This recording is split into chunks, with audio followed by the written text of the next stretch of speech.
I want to talk to you today about some features of new Englishes, and I apologize because I still have a cough, so I will have to cough a couple of times. I want to start by talking about what a mistake looks like. So when children are learning a language, and we're going to use English for this example, when children are learning English from their parents, they often make a lot of mistakes. In fact, we think they're super cute. But their mistakes are often not mistakes, but instead evidence that they're learning the rules of the language. We often call these hyper-corrections because they take a rule and they over-apply it. So here's an example.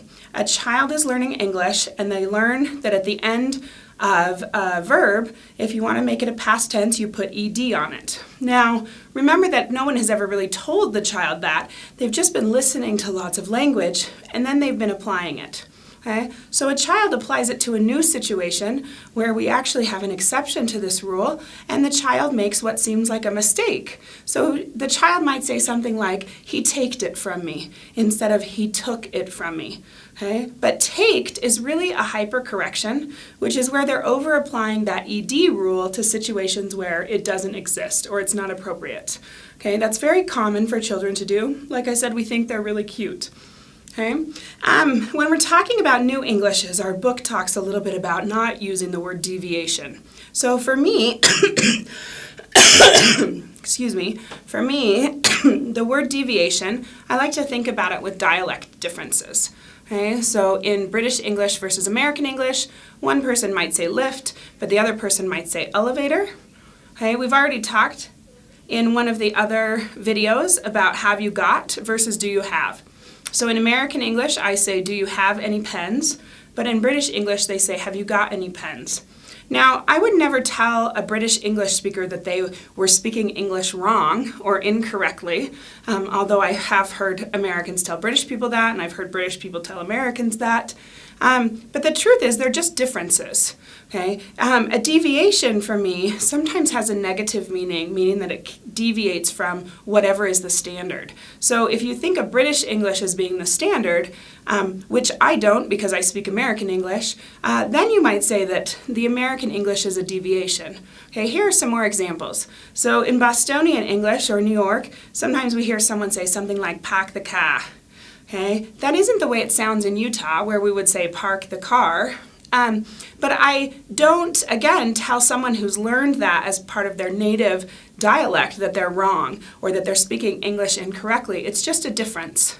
Okay? In Utah, we are notoriously known for dropping our T's in words like mountain. Instead of saying mountain, we say mountain. Or the city that's north of Bountiful and Salt Lake area that's called Layton instead of Layton. Okay, a couple of other city examples. In Utah, we have a city down south that we call Hurricane. We don't call it Hurricane, but we call it Hurricane. And we also have a city toward the east that we call Monticello, Utah, instead of Monticello. Which is kind of the more appropriately pronounced in some parts of the world. Okay? So I actually have a school that's near where I live called Monticello, which is a charter school, but then the city that we have in Utah is called Monticello. So again, a deviation in American English often has a negative connotation. What our authors are trying to get away from is that negative view of what they are going to call features. So features of new Englishes are just the differences that exist that might not be the same as the language before. So when languages come into contact, we have the superstrata language and the substrata language. The superstrata language is usually the one with the money and the power. So in most of the cases, in probably every case we're talking about, that language is English for our purposes in this course, but it could be another language as well.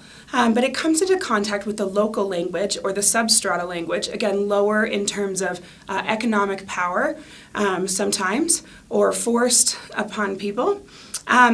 And we see that we get features in these new emerging Englishes, that the features can come from either the superstrata language, so English, or they might come from the substrata language, the dialect that's spoken there locally, or they can come from other factors. This is where it starts to get very interesting for linguists, is that they can come from simplification or as evidence of a universal grammar. So linguists believe that we have this universal grammar that all of us are kind of born with inside of our brains. It's the predisposition to learn a language. Okay, now over time we get exposed to our native language from our parents, and our universal grammar starts to mark off which things are necessary for us in the language that we're speaking. But every language has factors that are in common with every language on the planet, and those are some of the things we think are part of our UG. Something like all languages have nouns or noun-like things. Okay?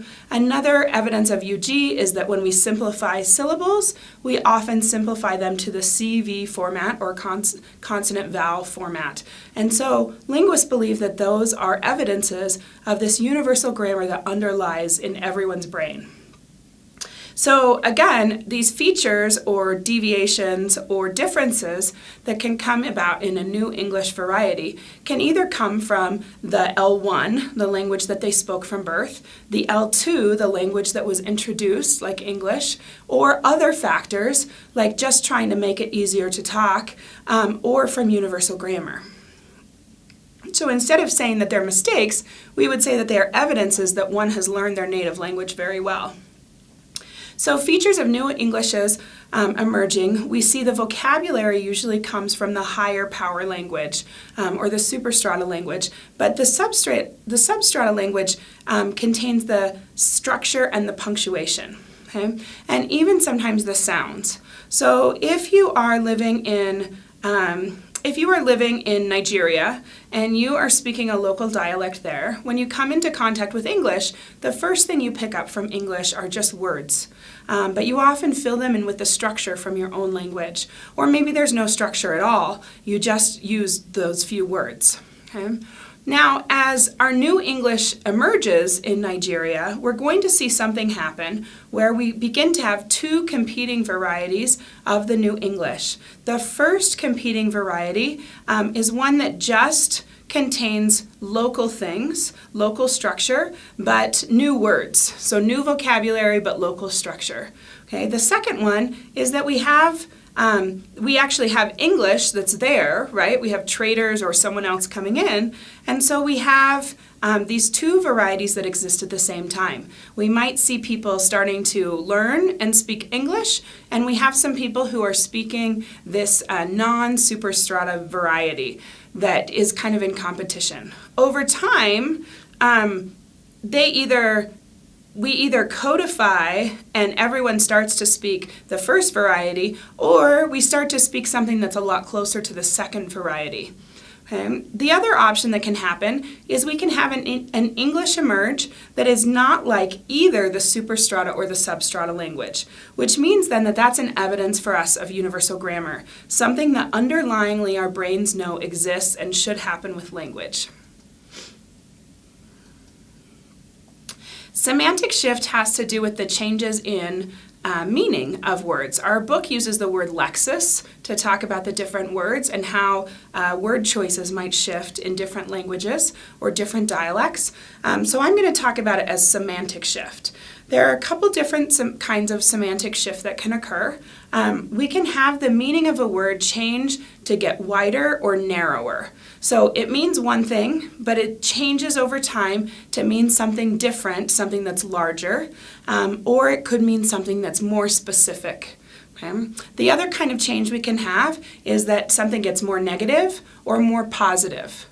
Okay? Over time, the use of the word gringo in some varieties of Spanish, for me, has received kind of a more and more negative connotation. So it started out just meaning, white person or white, and over time, it starts to mean something kind of negative. So you could even insult someone by calling them that. Okay? So here are some examples. In American English, the word aunt or aunt, describing a kinship relationship, excuse me, in English, the word aunt can be used to describe lots of different women who are taking care of children. Now, this is not in everyone's dialect, but I have some friends who their children call me Auntie Karen, even though I am not related to them, either biologically or through marriage. But there's this type of relationship where I'm kind of like a mom because maybe I babysat them a lot or I took care of them a lot, or they could come to me like an aunt, but I'm not really their aunt. Okay? We can also see some changes. I'll talk about the My House one in just a minute. But in other cultures, we see the kinship relationships reflected in that culture. So for me and my friends, it's that most of our children call each other, aunts. We try to still show respect by not using first names, which is kind of not part of my generation. My generation usually uses first names, but we use aunt and then the first name to indicate how close we are to someone. So by not using aunt, even if they were our aunt, would indicate how far apart we are from someone. We'll see some additional examples from other cultures. Okay, another example that comes from my house is my son, when he was very young, he could not talk very well. Okay, really hard for a linguist to have a kid who doesn't like to talk. He didn't talk very well until about age 5. But when he was little, his favorite thing to eat was what he called blue num-num. Now, blue num-num was his word for ramen soup or ramen noodles that came in the blue package. That was the color that my mom most often bought. So when he would go to Grandma's house, he would always ask Grandma to fix him some blue num-num. But at our house, over time, we still use this term when we're going to have ramen, but we actually use the term blue num num to mean any kind of ramen now. And all of my children can say ramen or say chicken, flavored ramen or something, and I am talking those instant ramen noodles, but we still choose to use blue num num. So it went from meaning something very specific, the package that was blue that had ramen in it that he liked to eat, to meaning any kind of ramen that we wanted to eat. Okay, and that's how language or semantic shift can happen. So here are some other examples. Now, kinship, again, is a reflection of the culture that it lives in. Okay, in my American U.S. culture, I don't talk about whether I have siblings that are older or younger.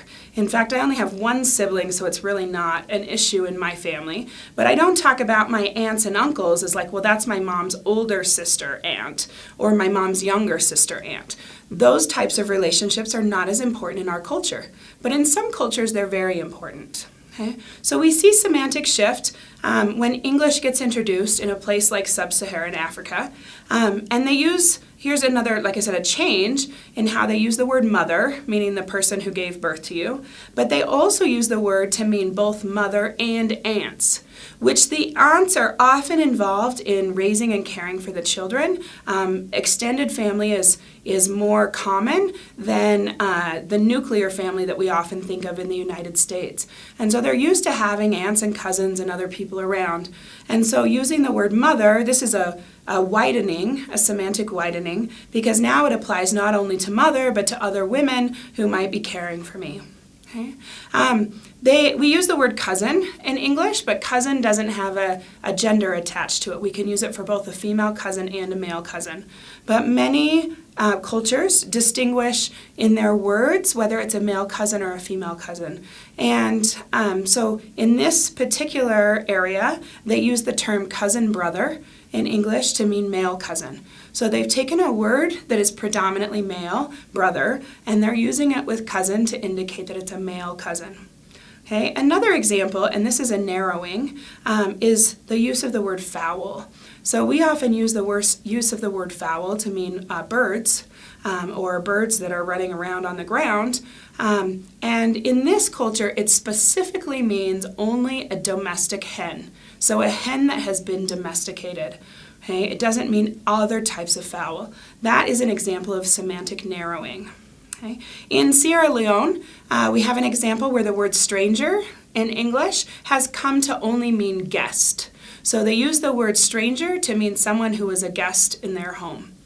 Okay? And in Indian English, we see marking changing. So in my American English, my US American English, when we have a table of food out and we want to indicate which things are vegetarian and which things are non-vegetarian, we usually only mark the things that are vegetarian. So non-vegetarian is the assumed choice. So we assume that things will or could possibly contain meat. Okay? And we mark things that look like they could have meat but don't have any meat, and we mark those as vegetarian. But in India, where many people are already vegetarians, they mark it the other way. So they would put a little sign to let people know that it was non-vegetarian or a non-vegetarian dish. Okay? So that's a way that those shift as well. We have a couple of other features that happen. Reduplication is probably my favorite feature. So reduplication happens, excuse me, reduplication happens just like the word says, right? It's a duplicate that we're using over again. So we might see something in a New English like big, big to mean really, really big, or funny, funny to mean really funny. We don't do this a lot in American English. It's very common in New Englishes or Pidgins or Creoles. But in American English, we do sometimes do it.